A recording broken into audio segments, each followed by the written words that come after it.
नमस्कार students. Management accounting की एक लेक्चर सीरीज जो हमने शुरू की है उसमें आज का जो चैप्टर है वो है फाइनेंशियल स्टेटमेंट एनालिसिस।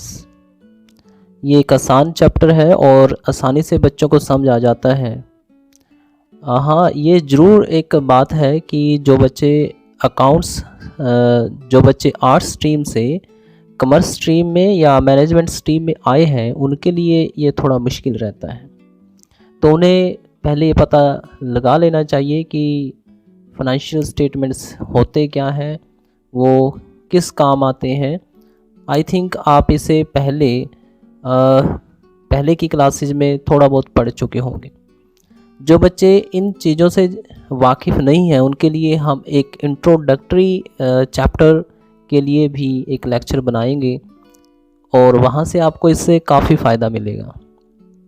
तो स्टूडेंट्स, हम जो भी लेक्चर्स तैयार करते हैं वो आपको ध्यान में रख के बनाते हैं, इसलिए आप इन्हें ध्यान से सुना कीजिए। आप बैठ के नोट्स बना सकते हैं, अपने पास एक कॉपी रखिए, जो भी आपको समझ नहीं आता वो आप नोट कर सकते हैं और कमेंट सेक्शन में हमें ज़रूर लिखें। और इस चैनल को ज़्यादा से ज़्यादा सब्सक्राइब करें, शेयर करें, क्योंकि हम एक not for profit making organization की तरह काम करते हैं और आपके फ़ायदे के लिए ये सारी जो वीडियोज़ हैं तैयार की जा रही हैं। लॉकडाउन की इस सिचुएशन में ये आपको काफ़ी फ़ायदा देंगी। अगर आपके कोई क्वेरीज़ या क्वेश्चंस होते हैं कमेंट सेक्शन में ज़रूर लिखें, हम टाइमली उनको सॉल्व करने की कोशिश करेंगे। तो आज का चैप्टर है फाइनेंशियल स्टेटमेंट एनालिसिस और जैसा कि अभी मैंने कहा कि आसान है, आसानी से समझ आ जाएगा। और पहले इस चैप्टर को शुरू करने से पहले ये समझ आना चाहिए कि जैसे आप खुदा ना करे थोड़े बीमार हैं, डॉक्टर के पास जाते हैं, डॉक्टर आपकी बीमारी को डायग्नोज करता है, पता लगाता है कि कौन से लक्षण हैं बीमारी के और वो बीमारी कैसी हो सकती है और उसको फिर ट्रीट किया जाता है, यानी कि पहले डायग्नोज किया जाता है लक्षणों को जानकर। इसी तरीके से बिजनेस से जुड़ी हुई बहुत सारी पार्टीज होती हैं, लेकिन बिजनेस से जुड़ने से पहले उनके सामने फाइनेंशियल स्टेटमेंट्स होते हैं। जो फाइनेंशियल स्टेटमेंट्स होते हैं वो अपने आप में कुछ नहीं बोलते और ये एक सीधी सी बात है कि वो एक अब्सोल्यूट फिगर्स हैं। और जैसा कि हम बोलते हैं कि अकाउंटिंग बिजनेस की लैंग्वेज है, लेकिन वो जो लैंग्वेज है वो म्यूट है, उसको आपने जानकारी खुद निकालनी है। तो financial statement analysis, parties financial statement से कुछ ना कुछ जानकारियाँ निकालती हैं और फिर वो बिजनेस से जुड़ने की अपने डिसीजंस लेते हैं। जैसे फॉर एग्जांपल पोटेंशियल इन्वेस्टर्स ये पता लगा सकते हैं कि जो बिजनेस है वो सही रिटर्न देगा या नहीं, रिटर्न ऑन इन्वेस्टमेंट कितनी है, बाकियों से कंपेयर में कितनी है, या फिर पिछले सालों के कंपेयर में वो रिटर्न ऑन इन्वेस्टमेंट बढ़ रही है या नहीं बढ़ रही। और इस तरीके से वो बिजनेस में इन्वेस्टमेंट करने की सोचता है। क्रेडिटर्स पता लगा सकता है कि जो लिक्विडिटी पोजीशन कैसी है, लिक्विडिटी पोजीशन अगर पिछले सालों कंपेयर में अच्छी हुई है तो क्रेडिट ज़्यादा दिया जा सकता है। कहने का मतलब ये है कि फाइनेंशियल स्टेटमेंट एनालिसिस ही एक ऐसी टेक्निक्स है जहाँ से आपकी पार्टीज अपने लिए डिसीजन मेकिंग का काम कर सकती हैं। तो अगर हम बात करें meaning of financial statement analysis की, आपके सामने स्लाइड है, वहाँ से आप देख सकते हो, यहाँ पे लिखा है the term financial analysis also known as analysis and interpretation of financial statements refers to process of determining financial strengths and weaknesses of firm by establishing strategic relationship between the items of balance sheet, profit and loss account and other operative data। एक बड़ी simple सी और काफ़ी कुछ इन्होंने थोड़े में ज़्यादा समझा दिया है कि फाइनेंशियल स्टेटमेंट एनालिसिस हमारे बिजनेस के स्ट्रेंथ्स और वीकनेसेस पॉइंट्स को जानना है। लेकिन कैसे जानेंगे? फाइनेंशियल स्टेटमेंट्स में बहुत सारी ऐसी आइटम्स हैं जो इशारा करते हैं कि बिजनेस किस तरफ जा रहा है, तो उन आइटम्स में आपस में एक रिलेशन देखा जाता है। फॉर एग्जांपल पिछले साल के प्रॉफिट्स का एक ट्रेंड देखा जा सकता है, सेल्स का ट्रेंड देखा जा सकता है, या फिर हम इसी तरीके से कुछ और आइटम्स जो ऑपरेटिव डेटा से जुड़ी हुई हैं वहाँ से हम कुछ ना कुछ निकाल सकते हैं। फॉर एग्जांपल लिक्विडिटी पोजीशन देखी जा सकती है, सॉल्वेंसी पोजीशन देखी जा सकती है। फाइनेंशियल स्टेटमेंट एनालिसिस उन टेक्निक्स का नाम है जो कि आपको फाइनेंशियल स्टेटमेंट से कुछ ना कुछ जानकारियाँ बाहर निकालता है।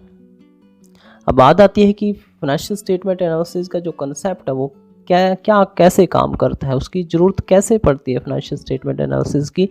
तो यहाँ पे बताना ज़रूरी है कि अभी हमने बात की कि फाइनेंशियल स्टेटमेंट्स में जस्ट आपकी एब्सोल्यूट आइटम्स हैं, वो कोई वहाँ से कोई हम कोई मीनिंगफुल कंक्लूजन नहीं निकाल सकते, वो अपने आप नहीं बोल रही। हमें क्या करना पड़ेगा, उनको एनालाइज करना पड़ेगा। डिसीजन मेकर्स उन इंफॉर्मेशन को इस तरीके से रिप्रेजेंट करते हैं कि उनसे कोई ना कोई जानकारी बाहर निकल जाए। फॉर एग्जांपल अभी हमने बात की कि सेल्स का ट्रेंड देखा जा सकता है।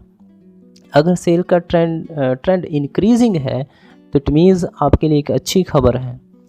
और दूसरी बात ये है कि आपके जो फाइनेंशियल स्टेटमेंट्स हैं वो कोई आपकी हम बात करें कि उनको अगर जज करना हो तो हमारे पास बहुत सारे क्राइटेरियाज होते हैं, बहुत सारे बेंचमार्क होते हैं। हम उन बेंचमार्क से भी फाइनेंशियल स्टेटमेंट से जो भी आइटम्स हैं उनको कंपेयर कर सकते हैं, और अगर वो एक सही पोजीशन में है तो इट मीन्स बिजनेस आगे की तरफ बढ़ रहा है। अगर प्रॉफिट्स है या सेल्स है या हम कह सकते हैं रिटर्न ऑन इन्वेस्टमेंट है वो इंक्रीजिंग नहीं है, बढ़ नहीं रहे, तो बिजनेस पीछे की तरफ जा रहा होगा। तो आपके जो डिसीजन मेकर्स हैं, अभी हमने बात की कि पार्टीज़ हैं, बहुत सारी पार्टीज़ बिजनेस से जुड़ना चाहेंगी, लेकिन वो तभी जुड़ेंगी अगर आपका बिजनेस बढ़ रहा है। तो अभी चैप्टर के शुरू में भी हमने बात की थी कि जैसे डॉक्टर है वो डायग्नोस करता है आपकी बीमारी को बहुत सारे लक्षण देखकर, तो यहाँ पे इसी तरीके से बिजनेस से बहुत सारी जो पार्टीज़ हैं वो बिजनेस के साथ लेन देन करने से पहले आपके बिजनेस को परखती हैं, उसके बिजनेस की फाइनेंशियल हेल्थ या वीकनेस पॉइंट्स हैं या स्ट्रेंथ पॉइंट्स हैं उनके बारे में जानती हैं। अगर हम फाइनेंशियल एनालिसिस के टाइप्स की बात करें तो वो एक्सटर्नल एनालिसिस हो सकता है, इंटरनल एनालिसिस हो सकता है on the basis of material used, लेकिन on the basis of modus operandi. Modus operandi it's a Latin word, और इसका जो अगर हम इंग्लिश में ट्रांसलेट करें तो इसका है मोड ऑफ ऑपरेशंस, यानी कि हम जो एक्टिविटीज़ हैं या हमारे पास जो अकाउंट्स हैं उनको किस तरीके से पेश किया जा सकता है, उनको किस तरीके से किस फॉर्म में पेश किया जा सकता है, वो मोडस ऑपरेंडी है। तो अगर हम बात करें एक्सटर्नल की, एक्सटर्नल पार्टीज़ जब फाइनेंशियल स्टेटमेंट को यूज़ करती हैं तो जैसे कि इन्वेस्टर या क्रेडिटर या गवर्नमेंट एजेंसीज हो सकती हैं, तो वो एक्सटर्नल फाइनेंशियल स्टेटमेंट एनालिसिस है। लेकिन जब बिजनेस के अंदर के लोग फाइनेंशियल स्टेटमेंट्स को यूज़ करते हैं तो वो इंटरनल फाइनेंशियल स्टेटमेंट एनालिसिस है। मैनेजर्स अपने काम के लिए इंफॉर्मेशंस निकाल सकते हैं, आपके एग्जीक्यूटिव्स होते हैं उनको अपने काम के लिए, अपने डिसीजंस लेने के लिए, तो वो कोई फाइनेंशियल स्टेटमेंट को एनालाइज करेंगे, वो आपका इंटरनल फाइनेंशियल स्टेटमेंट एनालिसिस है। मोडस ऑपरेंडी यानी कि मोड ऑफ ऑपरेशंस के बेस पे हॉरिजॉन्टल हो सकता है, वर्टिकल हो सकता है। हॉरिजॉन्टल में क्या होता है कि एक साल को हम या दो से ज़्यादा साल को आपस में कंपेयर कर सकते हैं, और वो है आपका हॉरिजॉन्टल। इसे हम डायनामिक एनालिसिस भी बोलते हैं। डायनामिक इसलिए बोलते हैं क्योंकि पिछले सालों के साथ कंपेयर किया जाता है। कुछ केसेस में हम दूसरी फर्म के साथ भी कंपेयर कर सकते हैं, तो वो भी आपका हॉरिजॉन्टल फाइनेंशियल स्टेटमेंट एनालिसिस होगा। वर्टिकल में क्या करते हैं कि कोई एक से ज़्यादा साल नहीं लिए जाते, एक साल की ही किसी एक प्रोमिनेंट आइटम को, जैसे फॉर एग्जांपल सेल्स के बेस पे बाकी जो हमारे प्रॉफिट एंड लॉस की आइटम्स हैं उनको कंपेयर किया जा सकता है, एक्सपेंडिचर को कंपेयर किया जा सकता है, या हमारी सेल के बेस पे किसी और आइटम को जैसे कॉस्ट ऑफ गुड्स सोल्ड को कंपेयर किया जा सकता है। तो ये है वर्टिकल। हम क्या करते हैं कि सेल्स है उसको 100 के बराबर मानते हैं, और बाकी जो भी आपके एक्सपेंसेस वगैरह हैं ये जैसे पब्लिक एंड एडमिनिस्ट्रेशन एक्सपेंसेस हैं, या आपके हम कह सकते हैं कोई भी एक्सपेंसेस हैं, उनको उसके बेस पे, सेल के बेस पे हम कंपेयर करके देख सकते हैं या उसका परसेंटेज निकाल सकते हैं। यहाँ पे आपके सामने एक स्लाइड है, यहाँ से बड़ा आसानी से समझ आ जाएगा हॉरिजॉन्टल क्या है। कोई एबीसी कॉरपोरेशन हमने लिया है for the being of example. यहाँ पे हमने लिया नेट सेल्स 1 लाख 2018 में, 2019 में है वो 1,50,000। हम देखेंगे चेंज कितना, एब्सोल्यूट चेंज वो है 50,000। कितना परसेंटेज बढ़ा, इसको निकालने के लिए क्या करोगे, परसेंटेज चेंज जितना आया in absolute items divide by previous year की अमाउंट। प्रीवियस ईयर की अमाउंट है 1 लाख, मल्टीप्लाई बाय 100 करके वो आ गया 50%। इसी तरीके से बाकी आइटम्स की परसेंटेज चेंज हम कैलकुलेट कर सकते हैं। इसी तरीके से हमारी बैलेंस शीट है उसको कंपेयर किया जा सकता है। जैसे कि हमने हमारे प्रॉफिट एंड लॉस को निकाला है। कॉमन साइज स्टेटमेंट में अभी मैंने बोला था कि कोई प्रोमिनेंट आइटम होती है, जैसे प्रॉफिट एंड लॉस में हमारी नेट सेल्स होती है, लेकिन बैलेंस शीट में टोटल एसेट्स हो सकती हैं। यहाँ पे हमने क्या लिया, नेट सेल को हमने 100 के बराबर मानना है और बाकी सारी आइटम्स सेल के बेस पे कितना परसेंटेज है उनका, तो हाँ वो हम कैलकुलेट कर सकते हैं। यहाँ पे बहुत सारे 4-5 सालों का लिया जा सकता है। तो इस तरीके से हम यहाँ पे डिसीजंस ले सकते हैं कि हमारे कॉस्ट ऑफ गुड्स सोल्ड है वो बढ़े हैं या कम हुए हैं, ग्रोस प्रॉफिट बढ़ा या कम हुआ है सेल के बेस पे। और एक यहाँ जितना आप गहराई में जाओगे उतना आपको इसके बारे में पता चलेगा। जैसे for example cost of goods sold अगर कम हो रहा है सेल के बेस पे परसेंटेज, तो इट मीन्स क्या वो एक आपके लिए अच्छी बात है, उतना ही ग्रोस प्रॉफिट ज़्यादा होगा। तो आगे है आपके लिए एक और एग्जांपल है, ये एक सैम्पल कंपनी है, वहाँ पे आपकी जो इन्फॉर्मेशंस हैं जैसे कैश है, ये आपका एक कॉमन साइज का एक एग्जांपल है। हमने क्या लिया, टोटल जो एसेट्स हैं उसको 100 के बराबर मानना है और कैश है, जैसे कैश है 82,000, हम क्या करेंगे 82,000 डिवाइड बाय 4,83,000 मल्टीप्लाई बाय 100, तो ये आपका आ जाएगा 17%। इसी तरीके से अकाउंट्स रिसीवेबल है 1,20,000 डिवाइड बाय 4,83,000 मल्टीप्लाई बाय 100, वो आ जाएगा 25% एंड सो ऑन। बाकी भी इसी तरीके से निकालेंगे तो ये आपके आ जाता है कॉमन साइज स्टेटमेंट में। नेक्स्ट है आपके फाइनेंशियल स्टेटमेंट एनालिसिस के जो मेथड्स हैं। अभी हमने कहा कि कंपेरेटिव हो सकता है, कॉमन साइज हो सकता है, ट्रेंड हो सकता है, ratio, fund flow, cash flow, ये हम बाद में पढ़ेंगे। फिलहाल आज के लेक्चर में हम comparative statement analysis, common size और ट्रेंड के बारे में पढ़ रहे हैं। कंपेरेटिव स्टेटमेंट एनालिसिस में अभी हमने बात की कि बैलेंस शीट आप कंपेयर कर सकते हो पिछले साल की आइटम के पिछले साल के साथ, और इवन आप अपनी फर्म का दूसरी कंपनी के साथ कंपेयर कर सकते हो। एक इलस्ट्रेशन आपको दिया गया है, यहाँ पर कोई एक कंपनी है ABC, कोई भी मान सकते हो आप, आपको बैलेंस शीट दे रखी है और आपने उसको कंपेरेटिव बैलेंस शीट एक उस तरीके से एनालाइज करना है। तो इसको देखने के लिए आपको सबसे पहले लिक्विडिटी पोजीशन को देखना चाहिए। लिक्विडिटी पोजीशन मींस आपकी वर्किंग कैपिटल कैसी है। वर्किंग कैपिटल कैसे निकालोगे, current assets minus current liabilities, ये जितना ज़्यादा रहता है एक उतना ज़्यादा अच्छा माना जाता है। एक आपको सफिशेंट अमाउंट वर्किंग कैपिटल की होनी चाहिए ताकि आपकी डेली रूटीन के जो एक्सपेंसेस हैं उनको मीट किया जा सके। लॉन्ग टर्म फाइनेंशियल पोजीशन के लिए आप क्या करोगे, इसको हम सॉल्वेंसी पोजीशन भी कह सकते हैं। यहाँ पे आपको लॉन्ग टर्म लायबिलिटीज़ और फिक्स एसेट्स उनको आपस में हम एनालाइज करते हैं। इसी तरीके से हमें प्रॉफिटेबिलिटी देखनी चाहिए, ग्रॉस प्रॉफिट, रिटेन अर्निंग वगैरह, इनको ध्यान में रखना चाहिए। तो इसको हमने आगे इसका सलूशन भी दिया है, हम इस पे ज़्यादा फोकस नहीं करेंगे क्योंकि आसान है समझा, ये हम बात कर चुके हैं। जैसे करंट एसेट्स हैं, यहाँ पे 20,000 है, फिर 80,000, चेंज कितना है 60,000, कैसे निकालोगे, इंक्रीज या डिक्रीज, जितना चेंज आया डिवाइड बाय प्रीवियस ईयर की आइटम मल्टीप्लाई बाय 100, ये 300 टाइम्स है। इसी तरीके से ये 300% या हम इसे 3 टाइम्स कह सकते हैं। तो इसी तरीके से बाकी आइटम्स का परसेंटेज चेंज निकाला जाता है।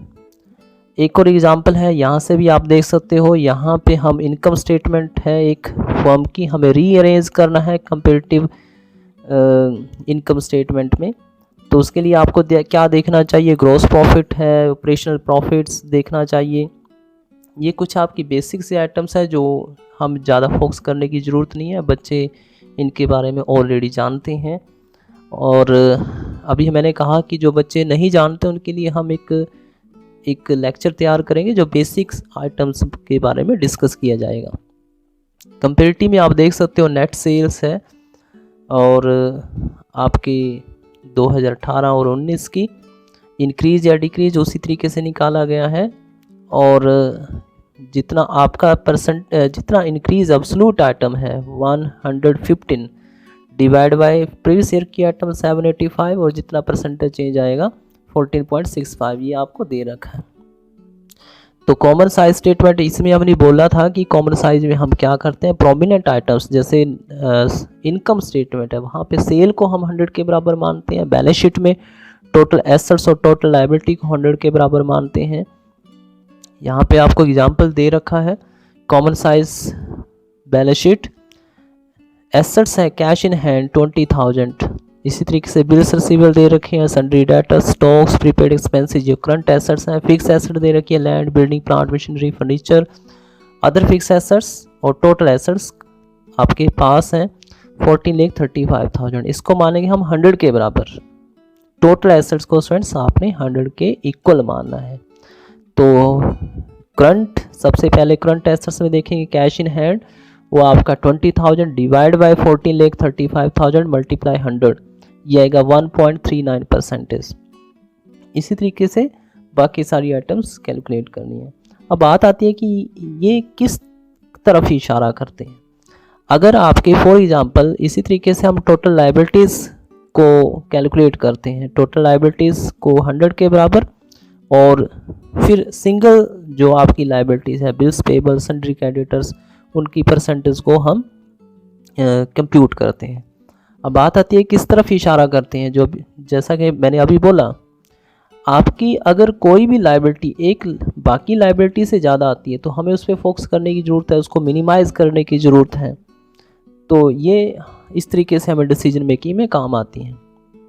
अब आती है कॉमन साइज इनकम स्टेटमेंट। इसमें मैंने बोला था नेट सेल को 100 के बराबर मानना है, 785 इसको 100 के बराबर मानना है। तो कैसे निकालेंगे, cost of goods sold 450 divide by 785 multiply by 100, तो आपका वो परसेंटेज आ जाएगा 57.32 एंड सो ऑन। बाकी भी इसी तरीके से कैलकुलेट करेंगे, आसान है समझना इसको। अब ट्रेंड एनालिसिस में हम क्या करते हैं कि ये आपको एक डायरेक्शन के बारे में बताता है। अपवर्ड डायरेक्शन हो सकती है, डाउनवर्ड डायरेक्शन हो सकती है। अगर कोई भी आइटम आपकी लगातार ईयर्स में बढ़ रही है तो वो अपवर्ड, अदरवाइज वो डाउनवर्ड है। तो इसमें हम एक बेस ईयर लेते हैं, बेस ईयर की आइटम को 100 के बराबर मानते हैं और उसके बेस पे बाकी आइटम्स की परसेंटेज जो इंक्रीज या डिक्रीज है उसको हम कैलकुलेट करेंगे। जैसे कि एग्जांपल दे रखा है यहाँ पे 2015 की सेल्स है, स्टॉक है, प्रॉफिट बिफोर टैक्स है। तो 2015 जो सबसे पहला साल है उसको बेस ईयर मानना है और उसको 100 के बराबर मानेंगे। यहाँ पे 1881 इसको 100 के बराबर मानना है।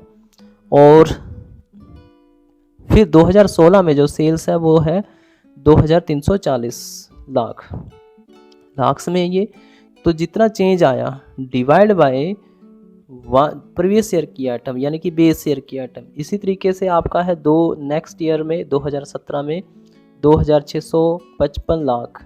तो जितना चेंज आता है डिवाइड बाय प्रीवियस ईयर की आइटम, तो आपको पता चल जाएगा कि वो आपका ट्रेंड किस तरफ जा रहा है। इसी तरीके से स्टॉक और प्रॉफिट बिफोर टैक्स उनकी कैलकुलेशन की जाती है। तो आज के लिए इतना स्टूडेंट्स, ये आसान था और इसमें से ज़्यादातर जो क्वेश्चन है वो कई बार फॉर्मेट का पूछा जा सकता है या फिर आपके कॉमन साइज या हम कह सकते हैं कि कंपैरेटिव इनकम स्टेटमेंट है, बैलेंस शीट, उनमें से एक छोटा क्वेश्चन पूछा जा सकता है। तो थैंक यू वेरी मच। आप इस चैनल को सब्सक्राइब करें। आपके जो भी क्वेश्चंस होते हैं फ्रीली आप उनको पूछें और हम कमेंट सेक्शन में उनको जल्दी ही सॉल्व करने की कोशिश करते रहते हैं। Thank you very much friends.